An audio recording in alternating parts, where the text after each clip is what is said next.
Hello everyone and welcome back. My name is Greg Furman, market analyst here at TraderPlanet.com, and these are the market positions for October the 4th, 2011.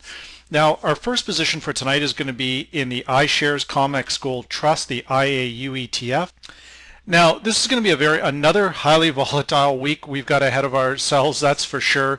Now, what we're looking at this week is further problems in the Eurozone, the non-farm payrolls out of the US. We're looking to capitalize on a potential reversal in the gold trade. Gold's been under a considerable amount of pressure now for the better part of September, to be perfectly honest. This looks like it's starting to flatten out to me. We can see that the predicted TSI and the predicted MACD are in heavily oversold territory. We're starting to turn down near the bottom. Our predicted long-term difference and medium-term difference also heavily oversold. Again, they're turning up also.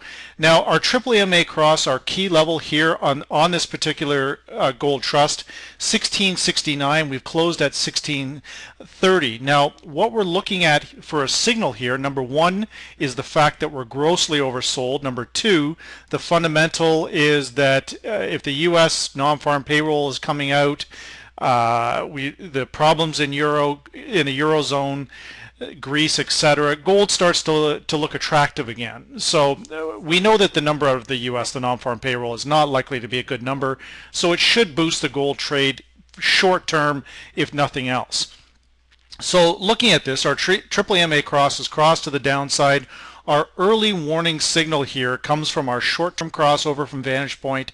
We can see that we're just crossing that trigger to the upside, and again, with all of these indicators in grossly oversold territory, it suggests that the momentum to the downside is going to at least pause here, and we're set for a retracement. Now, again, very risky trade, but what I like to see is that we're no longer breaking through that Vantage Point predicted low for the day. We're now tagging the upside. We've come up here. You can see we've broke through multiple times. We've crushed the completely smashed through the Vantage Point predicted low. When that EMA cross went out off, gold plummeted. The iShares Comex Gold Trust plummeted with the gold futures. It's just basically, guys, it's the same trade. This is just far less volatile. This has only moved $2 a share. That's nothing compared to what gold has moved from 1900 down to 1500. That's a vicious move on gold. So here it's a little bit of a safer place to trade the long gold contracts. Now, what we can see, what we're looking for here now is to try and fine-tune this entry point for tomorrow. We're going to come into our daily report from Vantage Point. We can see our neural index is up. For tomorrow, we have 1616 as a high, 1594. Very tight range there for the iShares. So again, we're looking for a minor. Basically, you can pretty much buy this thing right off the open, right around the 16 area. And again, we're looking, or excuse me, the 1594 area.